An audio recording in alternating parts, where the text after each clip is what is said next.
Hello, everybody. Welcome to the Rotoworld Football Show. It's Thursday, October 23rd, 2025. It's week 8. It's many different things. It's fall. It's pumpkin spice, which Denny loves. It's the NBA. It's Cooper Flag. Denny also loves. But it also it's Cowboys at the Denver Broncos. 50.5 game total. Chicago Bears, Baltimore Ravens. We think Lamar Jackson's coming back. We think they could hit the over, except for this game is an absolute guaranteed under. There's like literally no way Bears Ravens does not hit the under. Ravens coming out of their bye. Bears trying to go more run heavy. Chiefs, Commanders, no Jaden Daniels. And listen, since this game's not on NBC, we can say, oh man, this primetime game got totally ruined. totally ruined. 12.5 point spread. Those are just 3 of the games we're going to be breaking down. But we're breaking down the entire week's 8 slate. Smaller slate than normal. 6 teams on bye apocalypse. Many are calling it.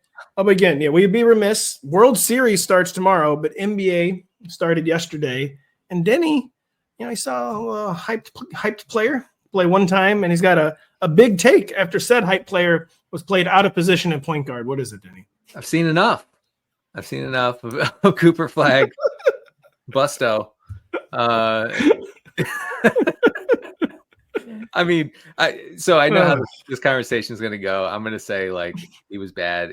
He had Jason Williams said on today on First Take or one of those shows. He said Cooper Flag had the worst plus minus on last night. Just ever. The worst plus the history of the league. They only lost by 3, but no. And I believe it because this guy stunk. But obviously he's being played out of position. He's a point guard for some reason.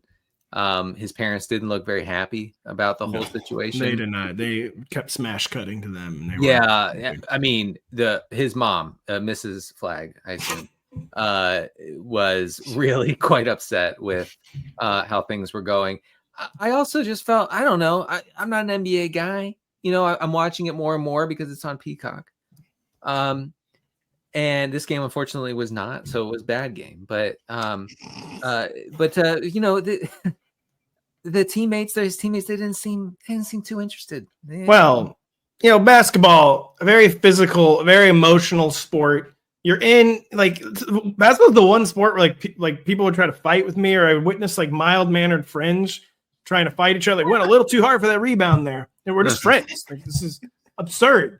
And it's the ultimate. The young guy can't really come in and start like asserting themselves, but Cooper Flag kind of has to because he's the best prospect in years. And by the way, the NBA season started Tuesday on NBC and Peacock. I loved our doubleheader. Our production was second to none. Double overtime. But Cooper Flag, too, listen, the real crisis of Cooper Flag's early season game and leadership, no offense, but young man, you got to rework the facial hair. You got to rework it. Yeah. It's an abject disaster. It has to be reworked. It needs to be rethought, reimagined. The whole hair, the hair situation in general, it's not good. It's not. Somebody needs to talk to this kid. He does. He needs to mix it up. There's a lot of people. Some people say maybe I need to be talked to. Someone needs to talk to Cooper Flag. Got to mix it up. You got to go to take 2. He's got more than enough hair. He can do something with it. Got to go to take 2. And then all the teammates respect him. Mom and dad are happy in the stands. The Mavs dynasty. The plan worked. Nico's plan worked, by the way. Trading Luka Doncic. It's going to work easily. And everyone's happy ever after. By the way, why do the Mavs have the St. Louis Arch on their court? I don't know. Can someone explain this to me? I know it's like some Dallas. They claim it's some Dallas bridge. I see the St. Louis Arch, and it's very confusing. Yeah, no, it just it wasn't a good first game for my guy Cooper. I will say though that going to the basket against Wembanyama is Victor Wembanyama. Wembanana, bet everybody. Web banana. Not the best. I gotta be honest, I didn't watch this game because it wasn't on Peacock, so I have only seen highlights on the internet. I didn't see a single Cooper Flag highlight. They were all Wemby highlights. So that's my only take is Wemby in the highlight reel more than 0 times. The sad thing with Wemby, of course, is how do you keep that body healthy? I don't know how you do it. It's a strange body. How do you keep the show short enough as you stop talking about basketball? Yeah. You start talking about football, the 5-minute mark. The ever interesting Dallas Cowboys venture on the road to Denver for their toughest test of the young season. Kyle, Dallas passed all over the Packers' supposedly elite defense in week 4, But the Broncos are an entirely different level of pass D. The Dak Prescott machine has been humming. Will it be silenced in the Rockies? Yeah, I don't think so. To your point, though, the Broncos are like you said, they're a different beast. They're top 5 in, I believe, both EPA per play on passing plays allowed. They're actually first in success rates. They're not just top 5. They're the best team in terms of success rate against the pass. And the Packers have been basically creeping towards average ever since destroying the Lions in week 1. Not to say that they are truly an average defense, but they're also... No. The whole team giga fraud. Like, they don't play to win, so they don't win. No, they don't. Need a miracle to beat the Arizona Cardinals. Yeah, I'm sure they're real good. Yeah. All right, continue.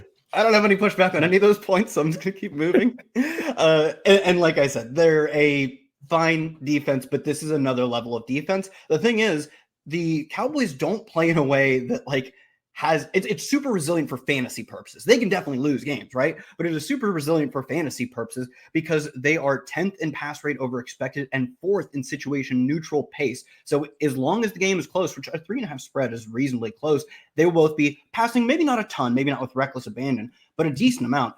Dak is super aggressive when he passes, and they play with a ton of pace. So even if they're going out and like getting walloped, they're a team that in the second half, even if it still results in a loss, are a really good bet for the fantasy and bio people like myself.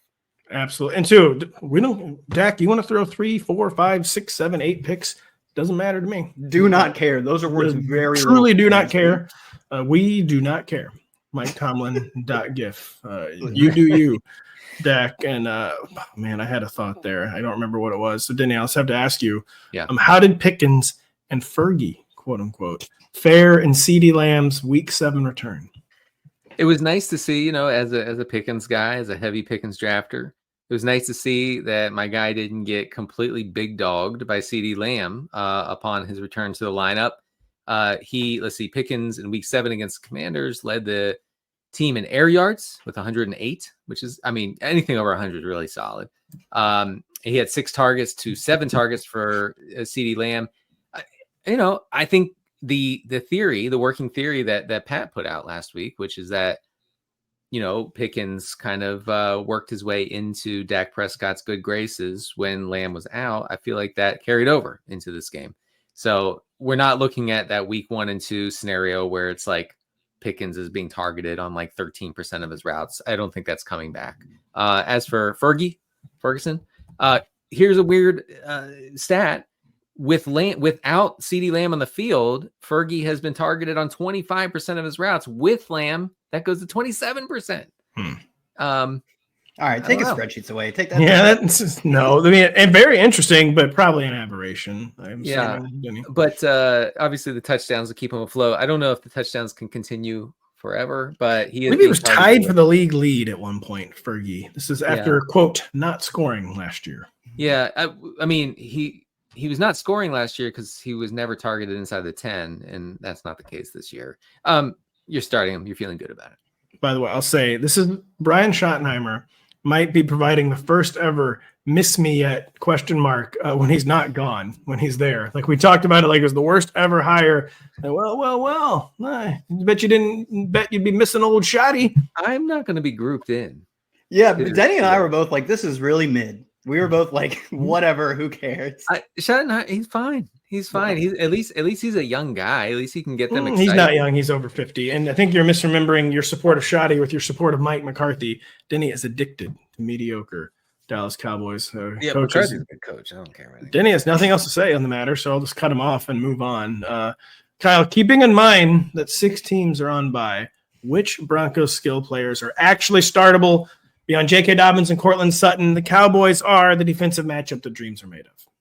Yeah, for that reason, and for that reason alone mostly, you can, if you like to have fun and like motorcycles and are also willing to live with the consequences, play Troy Franklin or play Marvin Mims. Marvin Mims seems like he's hard capped at like low 60% of the routes, but he is like still doing a decent amount of splash play stuff given how few routes he actually runs. Troy Franklin not doing as much on a per route basis, but he's run, I believe, at least 70% of the routes in every single game since week 1. So he's out there for almost every one of the plays. And this is a game with 50.5 total and the team with the higher implied team total here.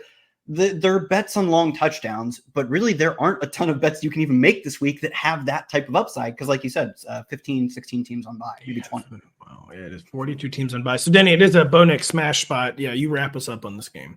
Just real quick on Troy Franklin, I wrote him up in regression files. I actually looked at total team air yards and regression files this week.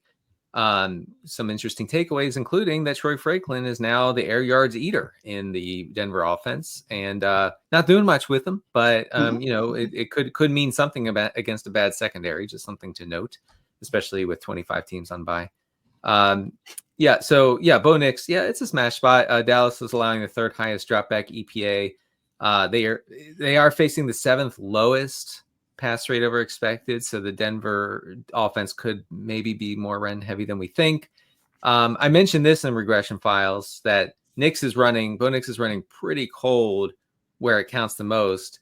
He has 16 inside the 10 pass attempts. That ranks fourth. I'll take this one, Pat. What could be going on there? Oh no! And he's only thrown 4 out of those 16. So if those start hitting, could be fun.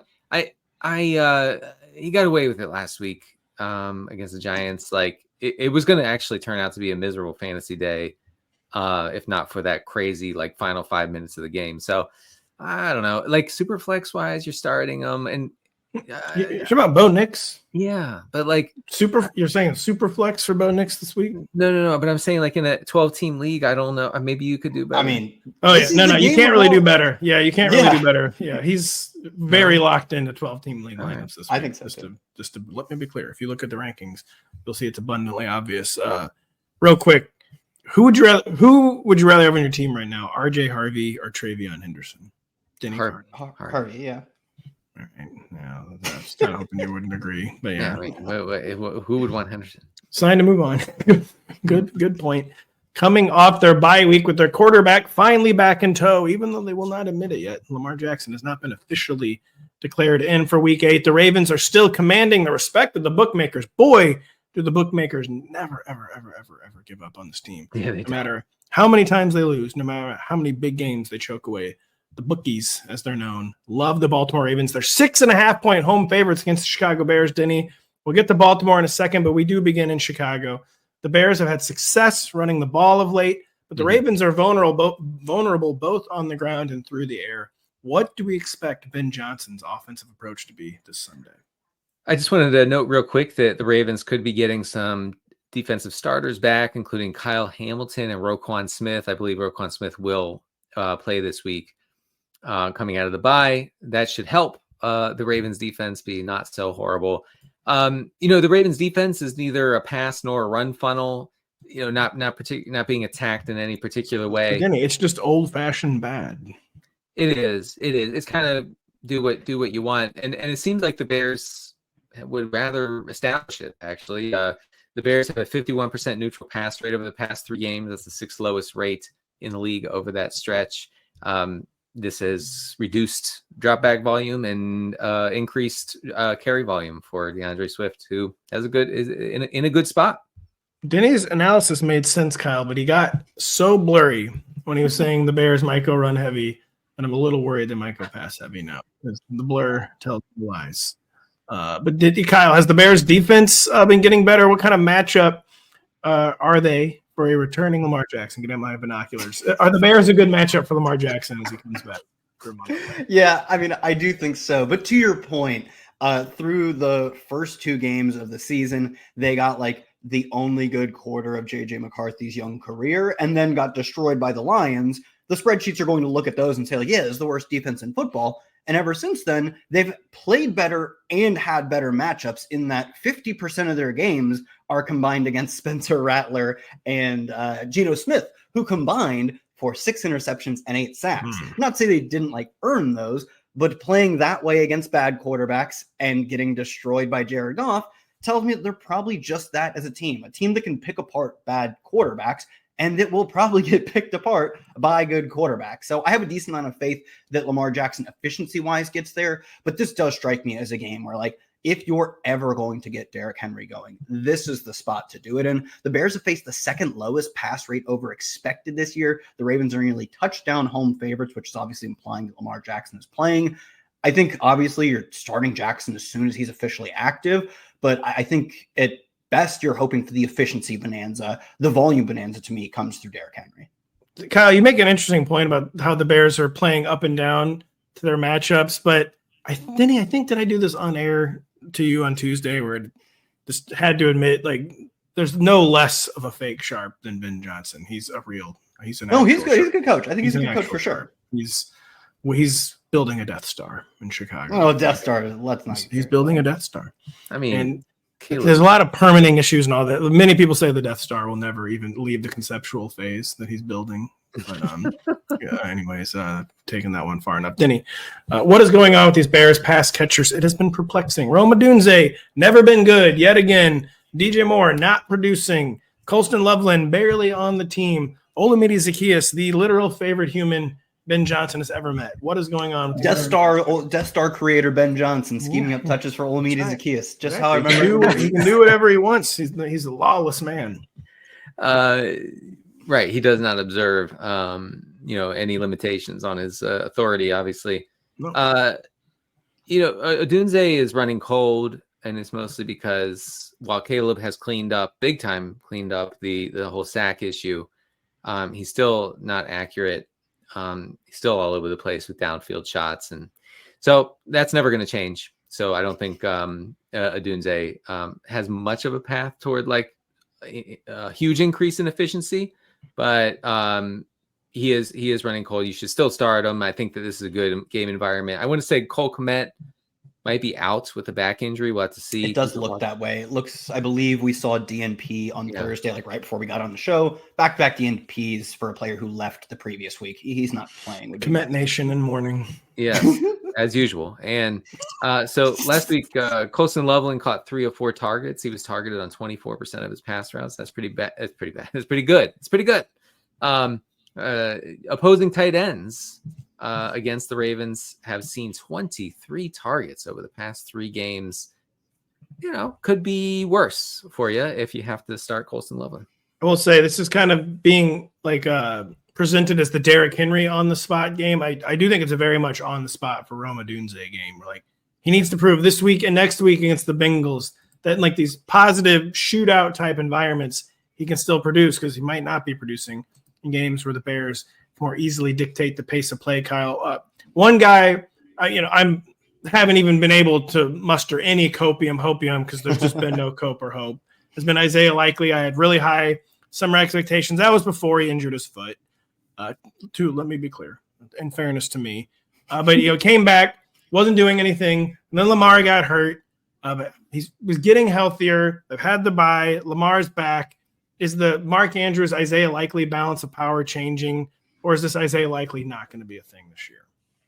Tough to say, because like you said, you do have to cut him a lot of slack for getting hurt going into the season, missing the first few weeks. And then like games without Lamar Jackson are more, I don't want to say they're completely meaningless, right? But they're not the most prescriptive data for what's going to happen going forward. I will say the big concern to me is that he's just not being targeted, right? And no matter who's his quarterback, you would think they would see him open and try and get him the ball. And then you say, like we talked about with Rome's earning targets, the efficiency is lacking, and then maybe you can sort of blame that on the quarterback.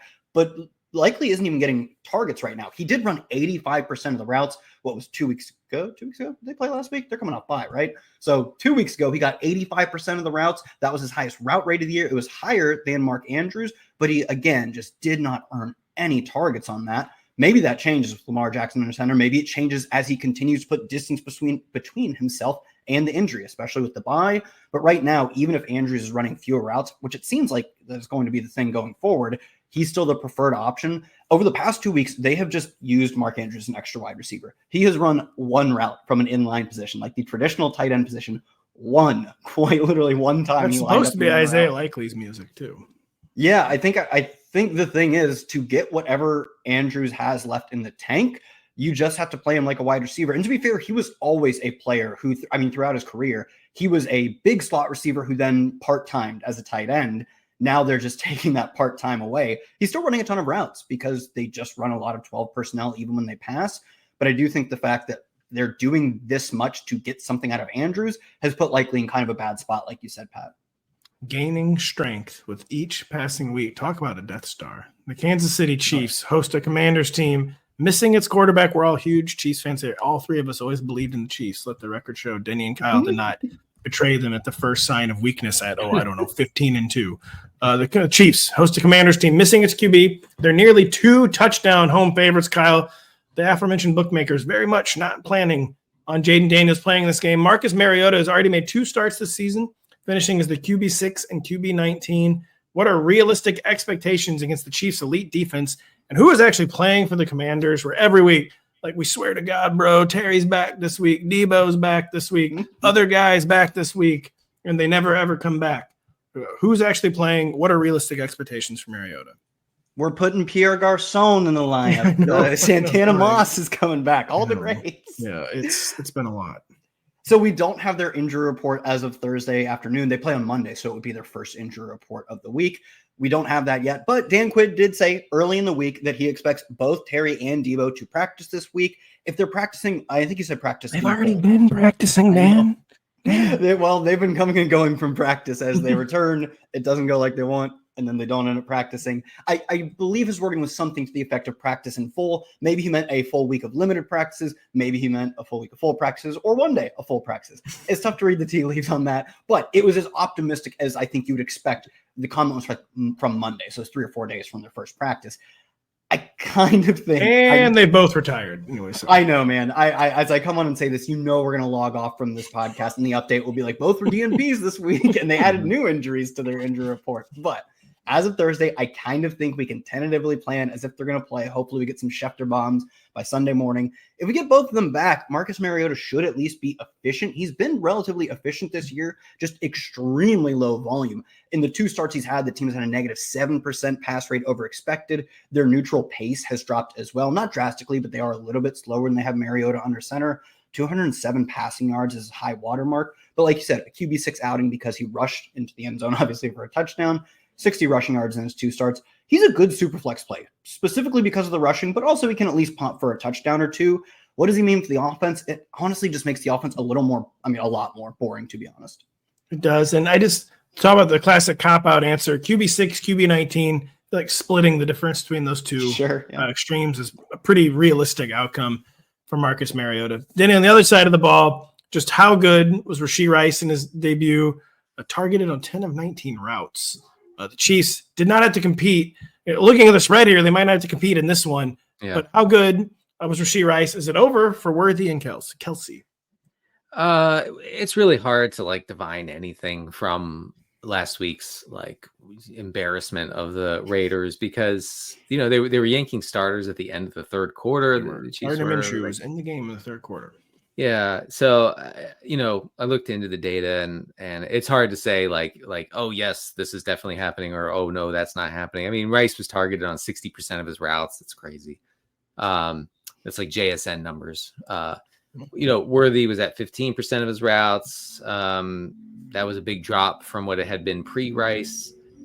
Travis Kelsey saw target on 12% of his routes. So I do think it's a problem if Rashee Rice is going to be the clear focal point centerpiece of this passing attack, then yeah, I mean, Xavier Worthy's going to have to get by on some big plays, and Travis Kelsey, he's done, man. You can just say it. Yeah, I mean, he gets that floor ripped out from under him that he had for a little bit, Travis Kelsey's already focusing on the more important things than football, trying to get private equity to make Six Flags more efficient. I don't know if you saw the Wall Street Journal article. Oh, I saw this one. Yeah. Travis really has his head in the game. Is not a bit. That's not a bit. Not a bit at all. He's part to be fair, if you told me what outside of football pursuits does Travis Kelsey have, maintaining Six Flags, yeah, he probably loves Six Flags. Travis Kelsey, part of an activist investor group for Six Flags. Not a joke. All right. So I guess factor that into your start sit for this week, and I even with 6 teams on bye, I feel like you should probably try to find someone else. No. You should have picked up Gadsden. You should have picked up Fame. Yeah, that's the classic open the tight end ranks once type deal. Because when you say that, you're saying instead of Travis Kelsey, that you'd rather play Mason Taylor, Mark Andrews, Hunter Henry, Cade Otton, Dalton Schultz, Juwan Johnson, Isaiah Likely, Theo Johnson, Colston Loveland, Tony Gonzalez, Jason Witten. Dude, Are you serious about some of those guys? Yeah. Like K. Dotton is clearly a better play. No, he's not. Kate Otten wishes he were washed, Travis Kelce. It's time to move on. Actually, we're going a bit slow. We're doing a mid-off, guys. The kids call this a mid-off. I kept wanting to know, by the way. They're on bye this week, but I don't know what that was from Gino exactly. But Gino should maybe think about retirement. It's probably over. It's looking quite over. Is it over, Kyle, for JCM not catching passes? You don't exactly love the 2-down back who played under 50% of the snaps again last week in a game where the spread is 12.5. But then again, his 49.6% of the snaps last week, I believe, are still the second highest of the season. Is he still kind of slow motion taking over this backfield with some game script speed bumps along the way? Yeah, I will note that C-Rod 2 weeks ago played one snap and then got hurt. Functionally, he did not play in that game. And then last week he returned, or I guess he technically never left, but he returned last week and didn't play a massive role. But it was enough to cut into JCM's role to the point that he had his snap share, his target, or his snap share, his route rate, and his carry share, all the opportunity stats, fell a little bit. They fell from last week to, or well, 2 weeks ago to last week. Still clearly the top 2-down option. But if you're going to be a 1 3/4 down option as a 13-point underdog, that is a tough bet to make. It's one you can't afford to bench this week. We said there are 60 to 70 teams on bye. The numbers are going to keep getting bigger. Like I said, you're still getting 2 downs to 1 3/4 downs of, I think, a really good player. He's been really efficient this year. But you got to know that the floor is nil, and the ceiling is also kind of limited by the fact that he doesn't catch passes, and a team probably isn't going to score a lot of points. Yeah, he was tough to rank. I put him right on the RB2-3 borderline. He's kind of in the Jordan Mason, Chuba Hubbard, and Tony Pollard zone this week, which you don't like. That's probably his low water mark. He'll have better game scripts ahead. Jaden Daniels back. By the way, I have to say, the existence of someone named C-Rod is just almost too absurd for words. It's almost, even for me, just almost too much. C-Rod. Denny, is there anything new in the Chiefs backfield? Brashard Smith, garbage time Gardner Minshew hero last week. But he's still also catching more passes even when the games are competitive. Yeah, 4 of his 5 targets came before, mega giga garbage time. So they didn't throw a pass in garbage time. Gardner Minshew did not get to throw a pass. He handed off to Brashard Smith 10 times. So to Denny's point, the targets were real. They all had to come from home. The targets were real. The carries were not. Brashard Smith basically played every snap in the fourth quarter with the game well out of hand. My short answer is I don't think much changed, but Brashard Smith needs to be stashed in every league because like with Jerick McKinnon back in the day, he was nothing in fantasy until he was something like amazing sometimes, PPR wise. It's also like the story with a lot of rookies too, is their coaches have no interest in playing them, and then something forces their hand, whether it be injuries or they crack the one big play, and the coach is like, "Oh, it's cool. Let's do a lot more of that." So I think for a lot of ways he could be he's something until he's nothing until he's something kind of player. Forced to, oh my God, get your binoculars out. Forced to head into their week 7 bye on the heels of a dismal road loss. The Bills remain away from home as they visit Charlotte, Kyle's stomping grounds, as touchdown favorites. Denny, the biggest story here is Andy Dalton's insertion under center in place of a high ankle sprain to Bryce Young. Is this good, bad, or indifferent in fantasy football? I think mostly it's indifferent. Dalton last year had basically the same dropback success rate as Bryce Young, basically the same completion rate over expected. I found this one stat I'll share with the folks because I found it. Dalton had a 78% on target rate last year. That was the second highest in the NFL. So he can really throw it accurately in short areas. He should be fine. He should be fine for what we need out of these guys. I think he should be especially good for the running backs and their involvement in the passing game. Yeah, I will say, do not expect like a Flacco Sans from out of Andy Dalton. Oh no. He's like the little yappy version of Joe Flacco. Pat, as a hater, this was a very defining step for you. I thought for sure you were gonna be like, this is the Dalton takeover. Like Bryce is terrible. No. I agree with Denny. It's truly no difference. I will say the Bills defense stinks, but if you think that the Bills will get up on the Panthers and force them to drop back at a good clip, then Dalton's going to throw some interceptions. Adam reminds Dalton did make Deontay Johnson briefly a thing last year where it's not like a big blow for Tedderell McMillan. It's also not Joe Flacco coming in. Listen, bro, I'm targeting you the most times in the history of the league. He did get the Leggett last week of all players, which is kind of that's weird. true. So well. Yeah. Dalton, not a huge downgrade. Also not Mr. Flacco 2.0. Kyle, are there any specific problems, quote unquote, with the Bills offense other than it has just been unexplosive? This is a team, like, who are we even starting in 12-team leagues? Shakir doing nothing, Coleman doing nothing, Kincaid has been doing something, but on limited targets. It's just like a hard team to feel excited about right now. Yeah, in terms of the offense, explosive plays are not the issue. Actually, they're 8th in the NFL in explosive run rate. They are 3rd in explosive pass rate. To me, this reminds me very much of the Ken Dorsey to Joe Brady transition, where like at the time, the Bills were like 8th in the league in scoring and 4th in EPA per play. They had 2 bad games. And because we hold them, understandably so, to such a high standard that like every time the Bills don't drop 40, we're like, what happened? Because Josh Allen could just drop 40 every game. It feels like every time that doesn't happen, they have a few bad games. We think something is like fundamentally broken with them. It also, is. As good as Josh Allen is, also kind of famous for dropping a stinker every now and then. Maybe the one change this year, and it's primarily been over the past few weeks, is he's on pace for both the highest sack rate of his career since his second season, like since before he became capital J Josh Allen, and the highest pressure to sack rate since either his first or second season. So there is a disconnect between, I think it's also in part his receivers, because he's holding the ball a little more too. So he's holding the ball longer, taking more sacks, and doing it more so. Yeah, they're still hitting explosive plays. Like they're hitting 25-yard gainers, but there's not yak. This used to be like a 62-yard touchdown every other week offense. It's kind of what I meant, where it's not like the pyrotechnic show right now. It's like a well-structured, very competent, very proficient offense that's like not taking the top off just the way that we've gotten used to. It's probably more accurate. It's a more accurate way of saying what I was trying to say.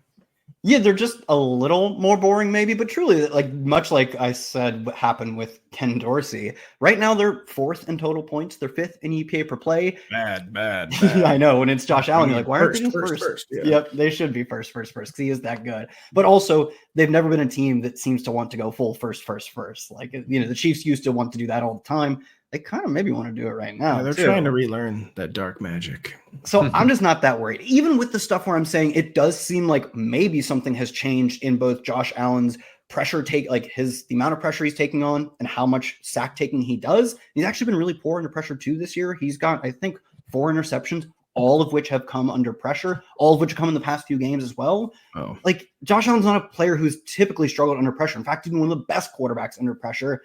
When I see something that diverges that much from a very strong prior, and it's over like 3 games, I'm just like, I don't care. Josh Allen will get back to being Josh Allen soon. I don't really think the turnovers, which have plagued them over the past few weeks, and the sacks, which are kind of a new thing for Josh Allen, he's a really good sack avoider. I just don't think he's going to keep doing that because he's Josh Allen. You did a really good job of illustrating the point. Nothing's actually wrong with this Bills offense. It's just not as fun to watch as it used to be, and hopefully it gets more fun in the second half of the season. Denny, Uncle Rico Dowdle versus Father Chuba Hubbard. And what happened to Leggett last week? I feel like they're not going to repeat the Chuba mistake again, but NFL coaches love to repeat mistakes, I'll say. Yeah, so something I wanted to mention, I kind of forgot to mention on our Sunday night show, was that Rico Dowdle started the second half for Carolina after Chuba had been given the start, to start the game. I think that says something about what they were trying to do. 17 carries for Rico Dowdle last week against the Jets. 14 for Chuba Hubbard. Hubbard ran 13 routes. Rico only ran 6. So it seems like Hubbard would be the 2-minute guy. I don't really get that, but whatever. It's a good matchup. Like, it's a really good matchup. They face a Buffalo defense that's been beaten up by recent rushing attacks. The metrics are really bad. The Bills allow the 2nd highest rate of rush yards before contact and the 4th highest rate of missed tackles per rush attempt.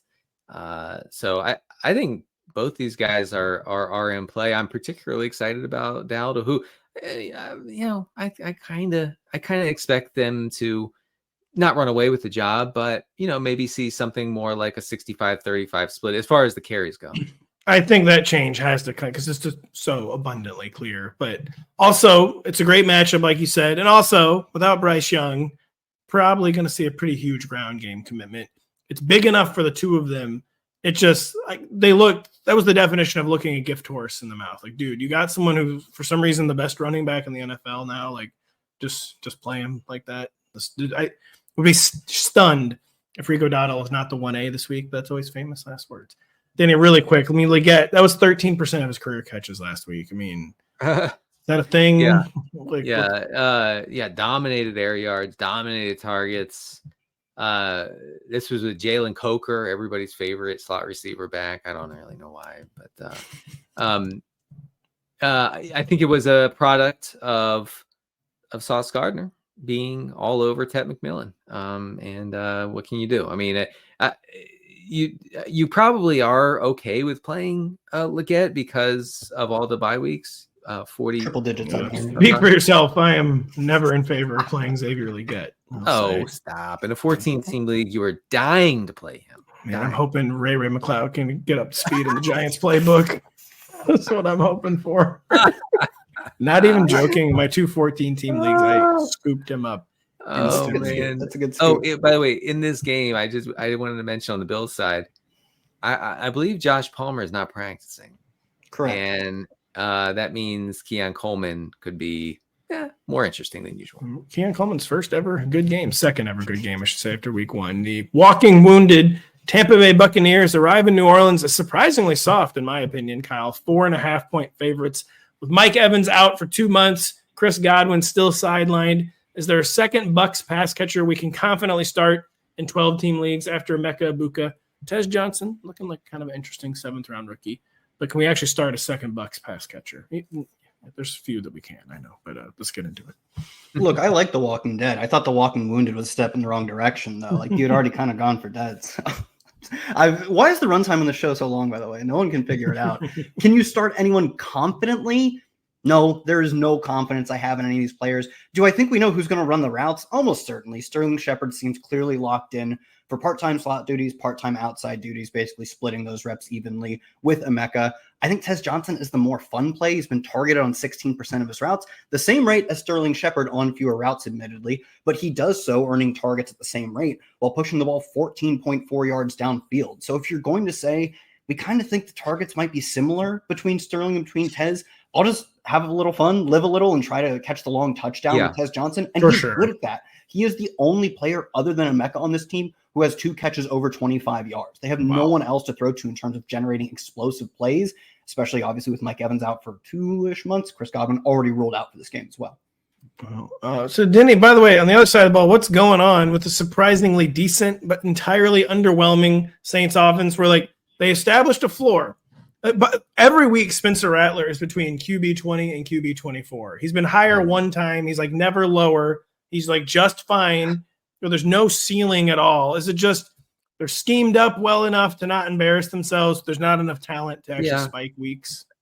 That sounds right. I was looking at their pace and how many plays they're running and allowing and all this just to get a feel for what a Saints game might look like, because otherwise I wouldn't know.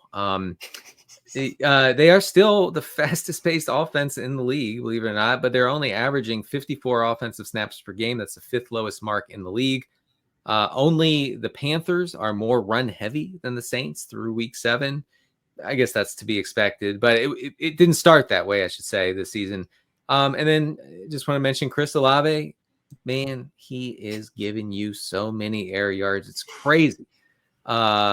Over the past month, he's top 8 in air yards, has the 10th most wide receiver targets. Eventually, those are going to mean something. I mean, they meant something last week. They did last week. Finally. Last week was a true finally. I know. Yeah, it was a finally situation. But the play volume is looking pretty bleak for our Saints, unfortunately. Not our Saints, brother. Your Saints, buddy. Well, speaking of the Saints, absolute terrible segue. Kyle, the Saints backfield, they've lost Kendre Miller to a torn ACL, right as he was finally sort of minorly becoming a thing. Is a Devin Neal rising, 7th-round rookie Devin Neal behind Alvin Kamara, or is this just kind of like, oh, brother, we're screwed?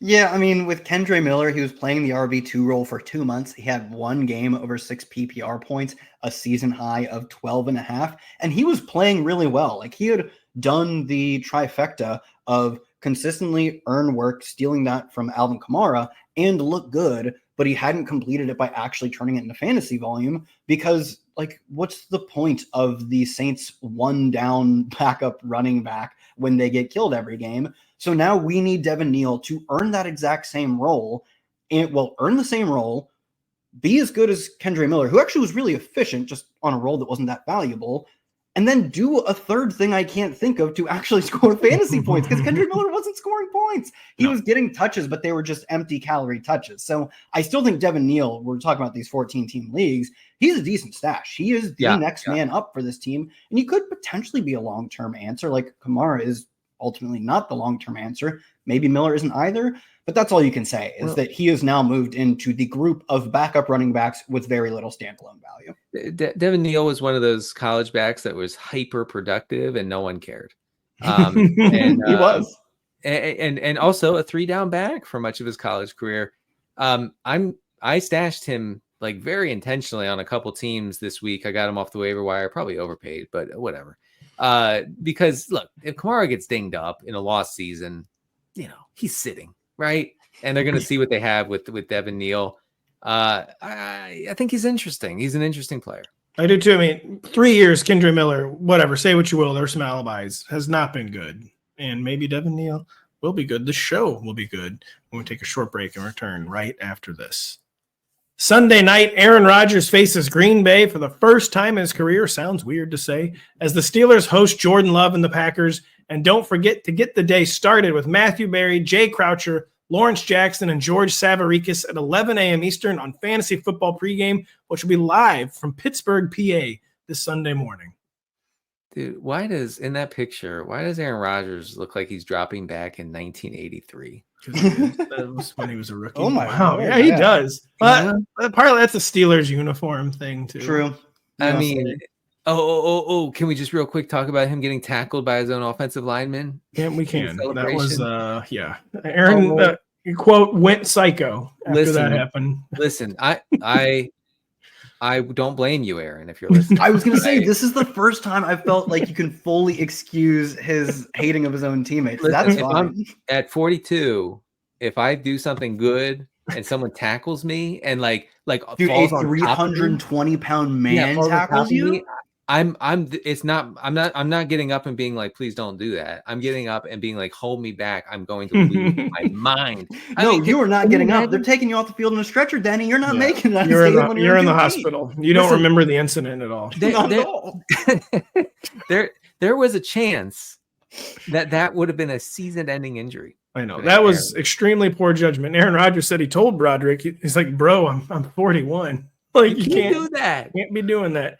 Cannot be doing that. You can't be seeking revenge, though. That's apparently just fine.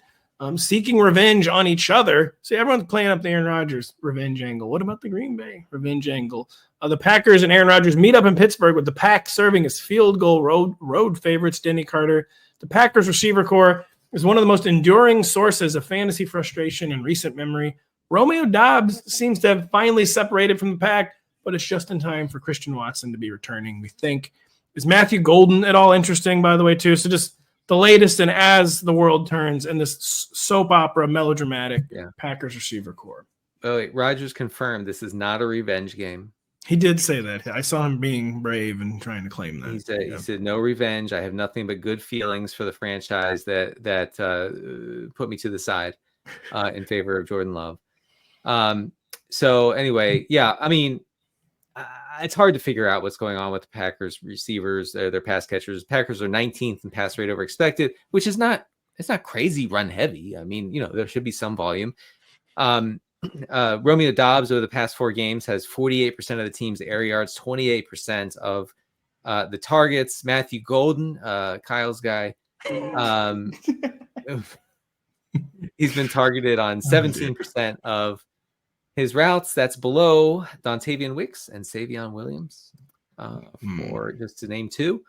I did want to mention Tucker Kraft could be in a good spot this week. Of course, you're starting him, but against the Pittsburgh defense, allowing the 6th most tight end targets per game. So that could be fun. The rest of it, I don't know. The Matthew Golden thing, it's not just there's not enough to go around. No, and like Romeo Dobbs is like establishing himself. It's not good for Golden. Why do they insist on constructing these extraordinary machines like where this happens and there's this package? And just get 2 good players and throw the ball to them a million times. Like, have you not figured this out yet?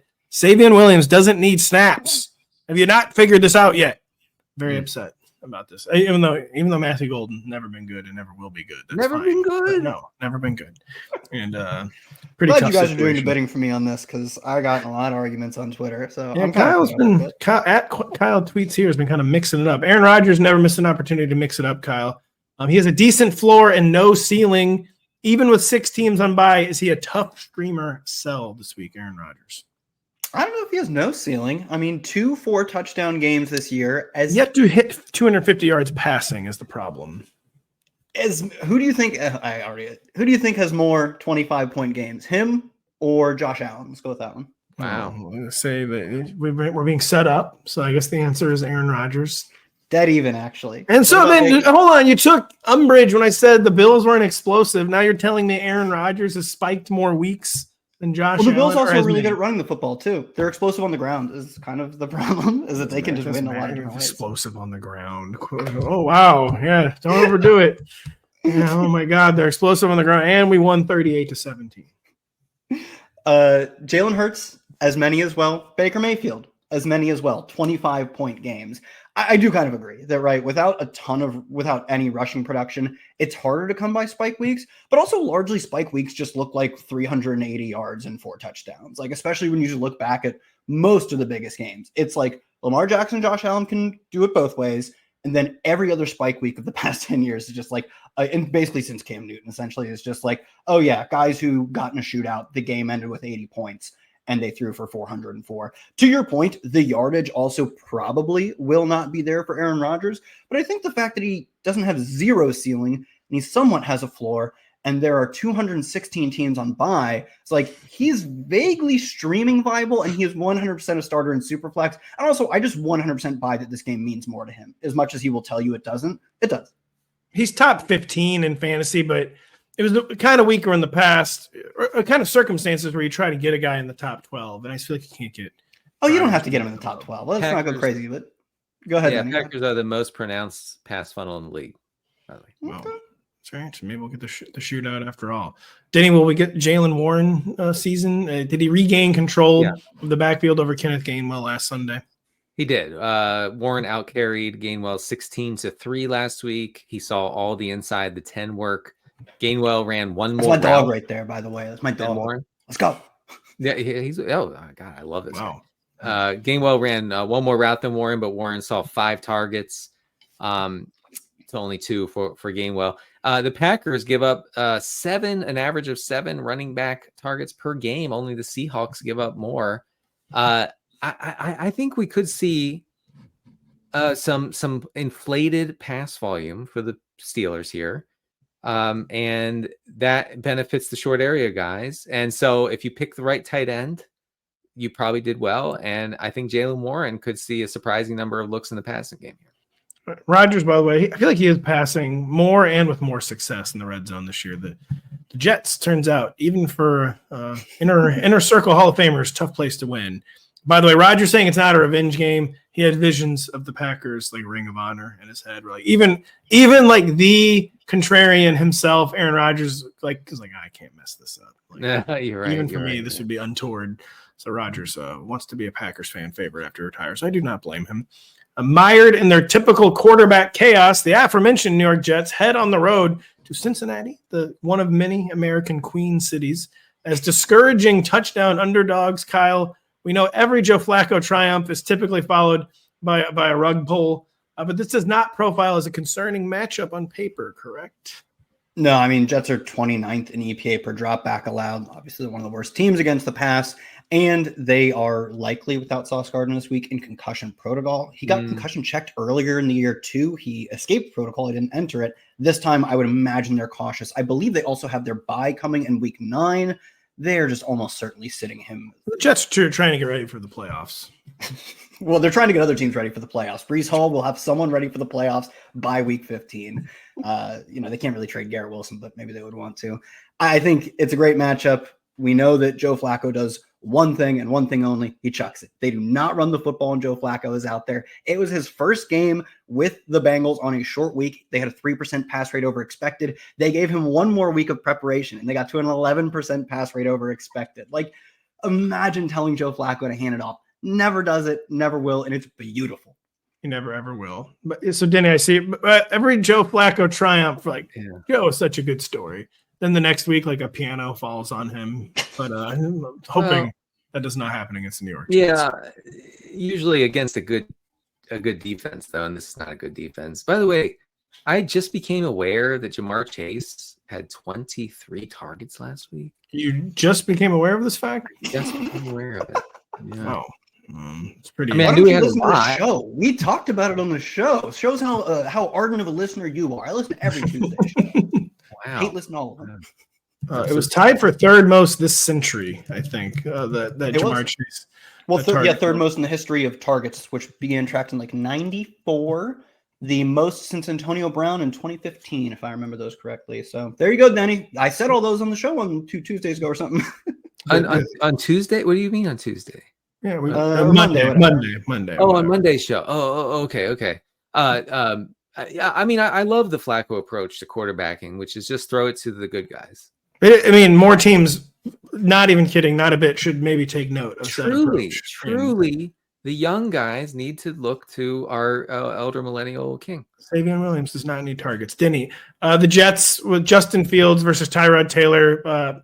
Tyrod seems like he's probably going to play through whatever this knee injury is. Are there any Jets pass catchers of note without Garrett Wilson, who is injured, trending towards not playing? Yeah, I mean, yes, I feel better about Josh Reynolds if Tyrod Taylor starts. Reynolds last week. This is so bleak, but we just let me ride it out here.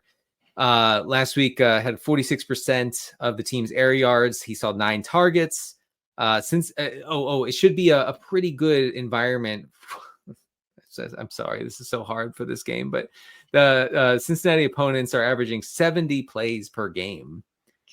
So could be lots of dropbacks, lots of opportunities for these guys. Mason Taylor is way more interesting, I think, with Tyrod Taylor under center. Tight ends are seeing 10.2 targets per game against Cincinnati. That's the second highest rate in the league. And Tyrod Taylor is a check down merchant. Tyrod Taylor, who will of course be declared out Friday after seeming like he's going to trend towards playing. It's Brady Cook season, folks. Oh. Listen, even Brady Cook ain't saying it's Brady Cook season. Brady Cook, all true sons, whatever, all that, alma mater, all that. Brady Cook should not be in the NFL. I don't know how else to put it. He should not be in the NFL. Kyle, Chase Brown was trending towards not being in fantasy lineups.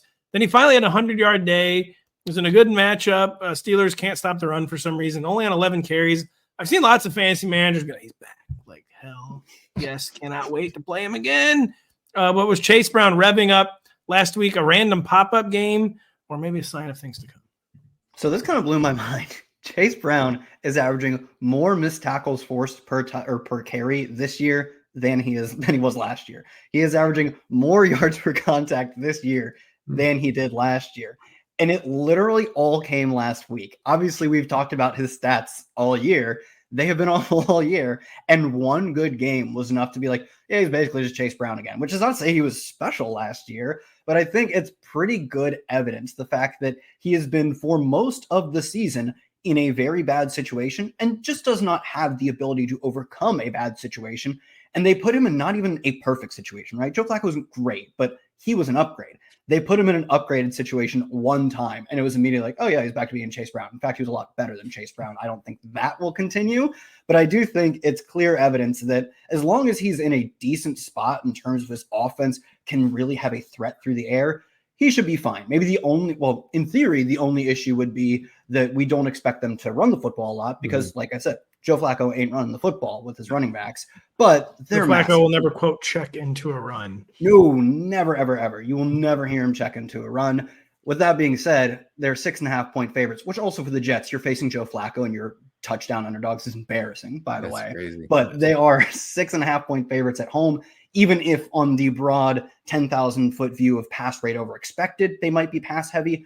When you're favored by this much, you will still get to run the ball. I think this is another good spot for Chase Brown. They won't all be good spots for Chase Brown, though. The good news is, too, there's just not really a decision to make this week with half the league on bye. You have to play Chase Brown. But I love that, by the way, it's considered like an elite quarterback trait, too, like constantly checking into 3-yard runs. Like he read the front, checked into a 3-yard run and learned that from Peyton. That was savvy. That was second and 7. Yeah, that guy knows how to manipulate the defense. Yeah, that's awesome stuff.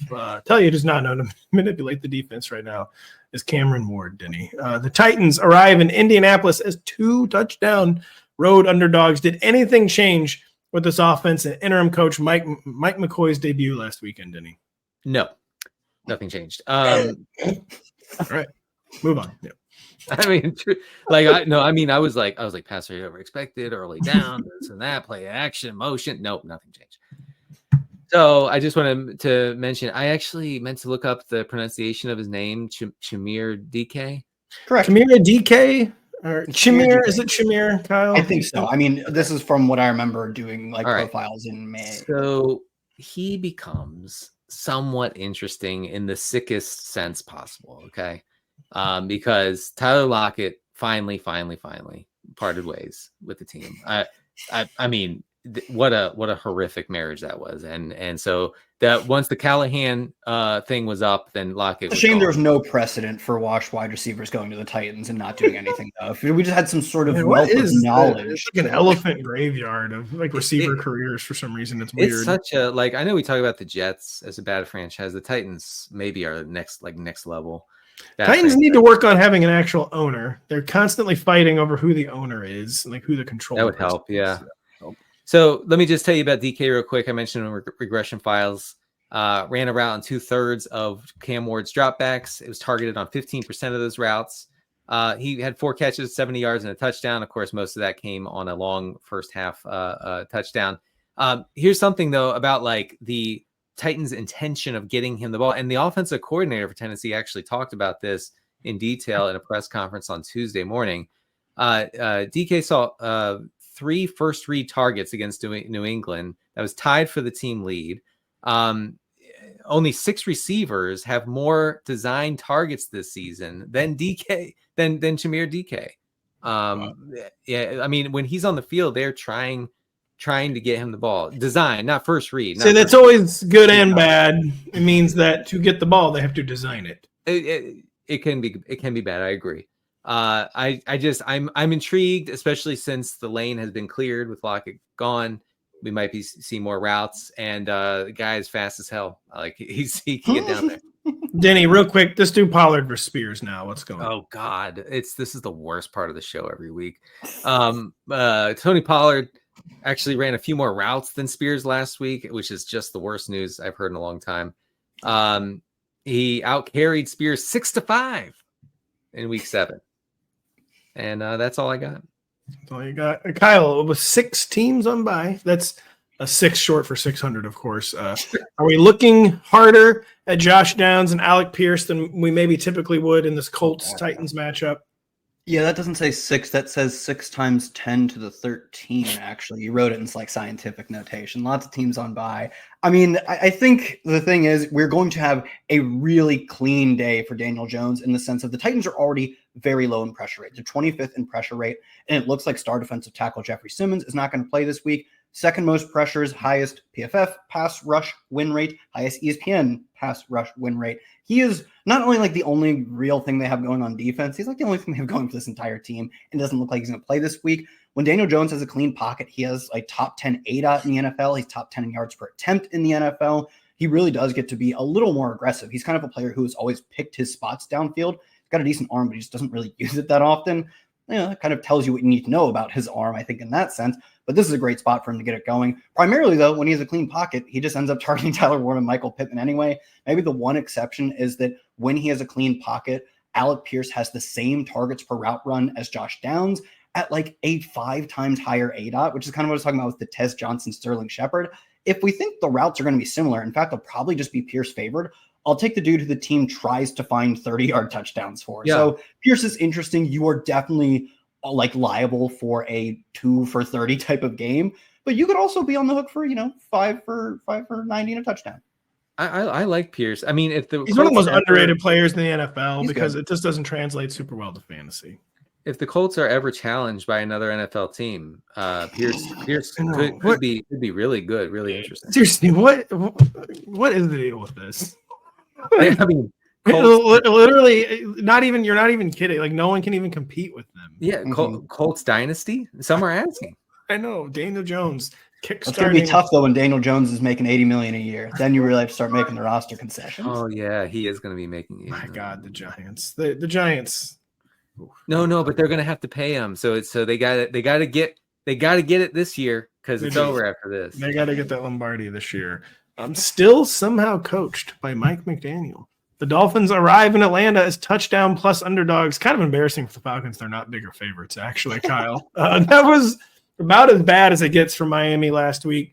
Could it possibly get better? Can we go back to Jalen Waddle?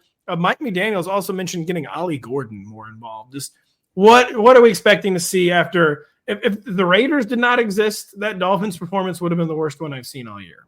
Dude, I think it still might be. That is pathetic. No. Are you talking about the Raiders lost to the Chiefs? Yeah. Raiders had 3 first downs. Chiefs are a Death Star, man. Raiders had 3 first downs. The Miami Dolphins did score points. Let us be clear. They also got dog walked by Dylan Gabriel. Let me be clear. They scored points. I guess. I don't know, man. This team is pathetic. I barely put down notes for this, and they're all not good notes for the Dolphins. Their stats last week are not awfully meaningful because they pulled the starters late. They couldn't get anything going passing. I mean, the Browns didn't even try to pass the football. It was as you'd expect with any Sunday after September 31st in Cleveland, it was like wartime weather in the Pacific. So there was a completely hospitable environment for passing. It didn't work, obviously. I still think Jalen Waddle is startable in the sense of any dude who is his team's number one receiver when there are 516 teams on bye has to be started, even when it's not a regular bye week. He's at least a top 30 fantasy receiver, but we're going to be on Quinn Ewers' watch from the first snap of this game. They're 7.5-point underdogs on the road, and the Falcons are 5th in EPA per dropback allowed. They're 21st against the run, so it does look like a bit of a run funnel as well. It's not great volume. Tua's been pretty bad this year. I think you just say, Waddle, you buy the volume, and you do not start any other player other than Achane. I'm not starting 1.5 down back Ollie Gordon as a rookie. Yeah, I mean, Ollie Gordon, you got to believe it when you see it. And when McDaniel kept his job, I honestly don't even know if he wanted to. Or McDaniel this week, it was very thinly veiled, basically saying, Tua is terrible. He's basically as long as we don't toss 10 picks, they've had it. Tua really did a speed run of the Russell Wilson career arc. Really? Yeah. Right, yeah, we kind of liked it. It was kind of cool for 1 year when you were but it was always pretty thin, right? I mean, it was always Tyreek Hill down there somewhere, and that was it. It was. And by the way, always Tyreek Hill underthrow down there somewhere, but he's just fast enough to zoom over, get it, and zoom back. Kyle referencing, by the way, I think you said the Pacific, but I think you meant more of the European theater, where in Cleveland it's always amphibious. It would be warm, It's always amphibious invasion of the English Channel weather. It would be warm if it were in the Pacific. The water still might be choppy, but it would be nice weather. Denny, what is the state of a steady, boring, predictable Falcons offense? I can barely watch this team, even though it has good players. I know.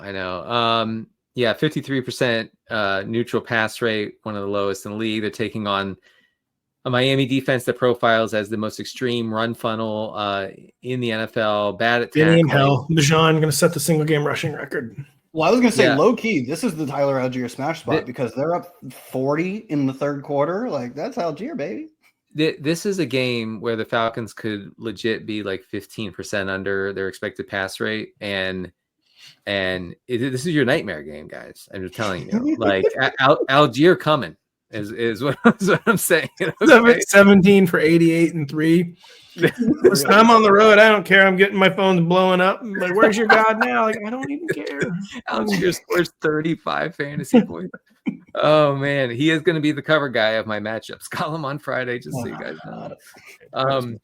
So yeah, you can get cute with Algier, I think, against the Dolphins because the matchup is so good. I do want to say Darnell Mooney might be kind of annoying for Drake London. Kind of a problem.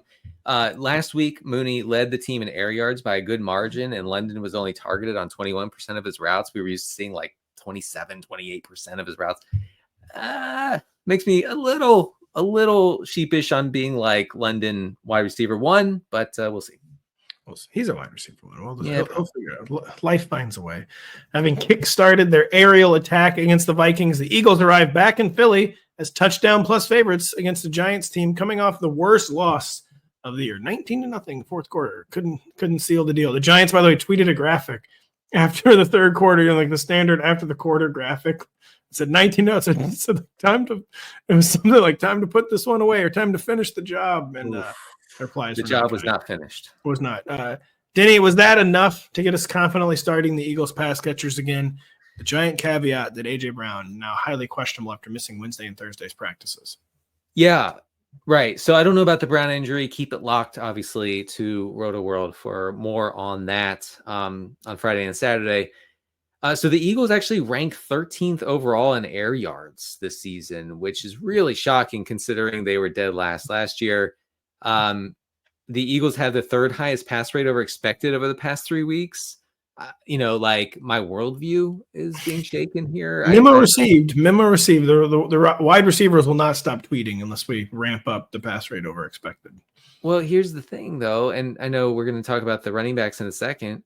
The offensive line has been bad in run blocking. Nobody has a lower rate of rush yards before contact than the Eagles through week 7. And so out of necessity, they've taken to the air. You've seen an increase in dropbacks, passing, air yards, all this stuff that makes all of these guys viable week in and week out. And we saw them pop last week because of that. If A.J. Brown is out and Devontae Smith can go crazy, Dallas Goedert becomes like an insanely good play. You know the drill. You know the drill. That's John Dotson in a GPP. If A.J. Brown is out for the game, I think he's going to play, but it's genuinely uncertain. Got to keep reading the updates. Kyle Jackson Dart is the QB3 since taking over a starter 3 weeks ago. How for real, sustainable is that heading into this Eagles matchup? And Eagles, a defense that kind of jump-started his little mini legend that he's got going on right now. Yes, I think a little bit of it is the rushing, which I don't want to say is unsustainable, but he's 3 of 4 games he's had a rushing touchdown. He's probably not what would that be, like a 13 rushing touchdown per game or per season kind of player, albeit he is a good runner. And the fact that when he takes off, sort of like Drake, a lot like Drake May was last year, when he takes off, he is really efficient on the ground. He's up to 13th in EPA per play on the year. He's one of the most efficient quarterbacks over the past 2 weeks. And that is kind of despite the fact that in terms of the PFF charting and the completion percent over expected, he still seems scattershot at best. But when your options are like, you can throw deep and he's done it relatively well, you can miss some intermediate, short, and deep stuff, or you can take off for a rushing touchdown. That's still a pretty good mix of pitches to have, even if they're not all complete winners. So to me, the fact that he does look better as a passer, his best games in terms of adjusted yards per attempt are last week at 9, the week before that at 8.6. His games before that were relatively poor in that stat. The fact that he is better as a passer probably than he was a month ago, and that he is still an elite rusher, he is easily a QB1. And I think even as we start to get teams coming back from bye, I don't know if he leaves the QB1 ranks. The only thing I don't like, I do not like a well-coached, savvy team like the Eagles getting a second crack at him like so quickly. And this game also in Philadelphia. So it could be maybe finally like a back-to-reality game for Jackson Dart, but I've been expecting that for weeks, and it's not happening because he's been playing extremely well. Young man playing some good quarterback. Denny, what kind of matchup is this? Yeah, for Barkley and Scadaboo. What kind of run game environment are we expecting in Philadelphia? I mean, it's a middling matchup for Barkley, but like I said, it's just not the same formula that you had in 2024 with an offensive line that was just, creating gaping holes for this guy to run through. And, so the explosive plays are basically gone for Barkley. It's not just diminished, but he's not had one on the ground all year. He had one through the air. He's not had one on the ground. You hope he gets more involved in the passing game, but that's just hope and cope. So not a great, spot for him, but you got to start him with 244 teams on bye. Scatterboo, don't be freaked out by the Tyrone Tracy thing from last week. He had like 40-some yards and a touchdown. Most of that came on a 30-yard touchdown right up the middle. Most of that came on, one of the best plays of the game. It's fine, no big deal. Well, all three of us could have run through that and scored a touchdown on that play. So, don't see that as like a suggestion that Tracy might inch in here on Scatterboo's turf. Scatterboo still sees all the inside the 10 work, still sees most of the pass, the route running, although Jackson Dart not checking down at a very high rate right now. Oh, Saquon Barkley, season-long rush of 18. 18 for Saquon Barkley. It's now week 8. Every week last year, this guy had a 50-yarder. I go ahead and I blow my whole auction budget, my guillotine budget on him after week 1, and he has done nothing. I would have been better. I would have been better off with Algier at this point. I will say, Denny, I also drafted 0 Barkley last year, and this year I was like, man, he's fallen to the 106, and he was clearly the 101 last year. Like, I got to get a little. Buddy, boy, did I not have to get a little. You didn't have to get any? You didn't have to get any at all. We're deep into pumpkin spice season. He doesn't have a 20-yard run. Absolutely astounding. The Texans, maybe the hardest team to watch in all of football, maybe football history, Kyle. But that is not stopping the bookmakers from. Is this true that they're home favorites against the 49ers? Is this for real? Nico Collins is doubtful with a concussion. Is there anything to like in this Texan skill core? Listen, I'm the biggest Shanny hater in America. The 49ers should be favored in this game. I agree, man. The Texans, you were yelling about Matt LaFleur. Like, dude, can you just play 3 of the same wide receivers for a bunch of snaps and figure out who's good? Oh my God, can the Texans please do this? Because last week we finally got some hope. Obviously, it comes in the context of Nico Collins. He ran like half the routes. He got a concussion, I would think, like right around the halftime, probably right after or something. Runs half the routes, and they're forced to finally give their rookies Jalen Noel and Jaden Higgins more work. Jalen Noel, the slot receiver, looked really good. He only ran, it was like just under half the routes. He was targeted on 27% of his routes. He caught 4 of 7 targets for 77 yards. He looks explosive. I mean, he was an explosive slot receiver in college, really dynamic with the ball in his hands. And they go out and they give Braxton Berrios in the same game 19 routes from the slot and 1 more route in total than Jalen Noel. He had a negative yards per route run because he lost 1 receiving yard. Like, we were complaining about them doing this with Xavier Hutchinson and with Justin Watson, and they're just spinning guys up out of nowhere to keep ahead of the rookies.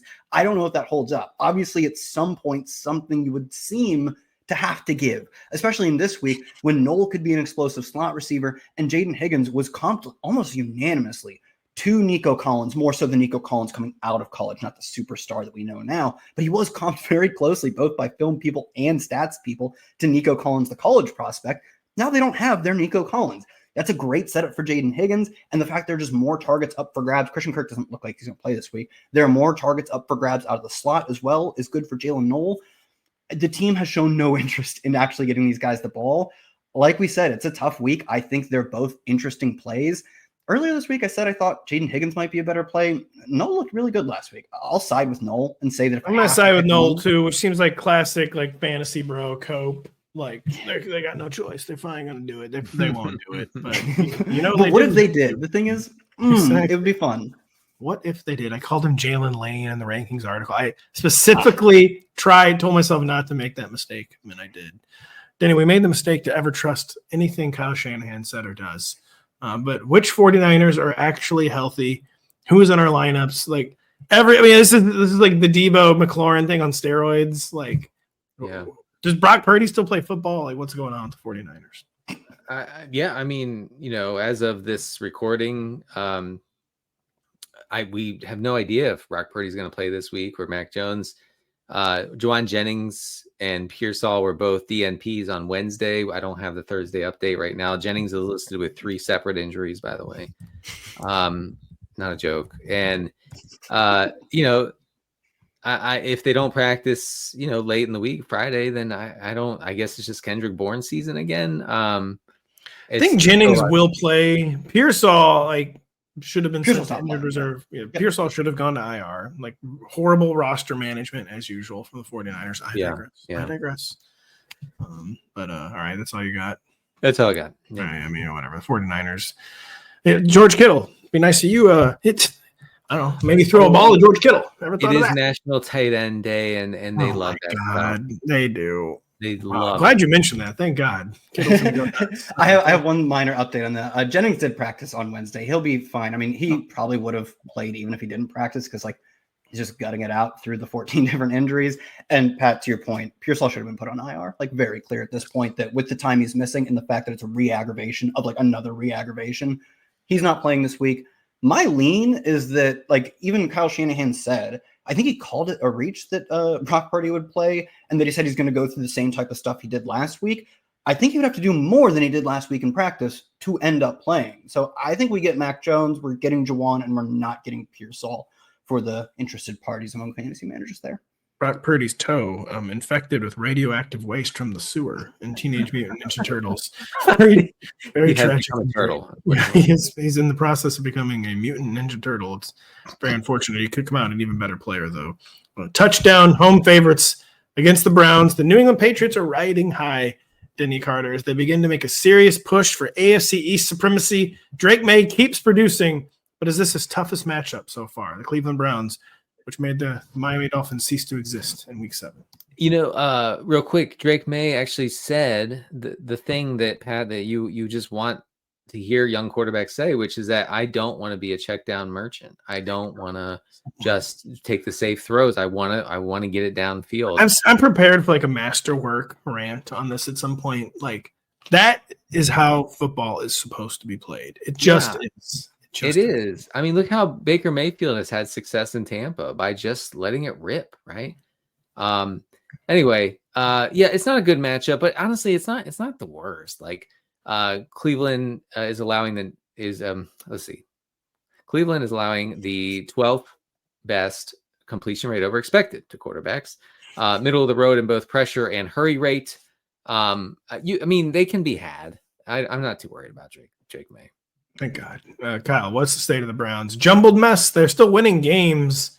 Which pass catchers we're actually starting here? Is David Njoku practicing / playing? What's going on?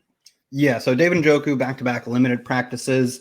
The fact that he's coming off an injury maybe makes him it does obviously make him a little more questionable, but a veteran of his stature, he played through burns all over his face last year or 2 years ago. I think he's going to play if he's getting even limited practices in.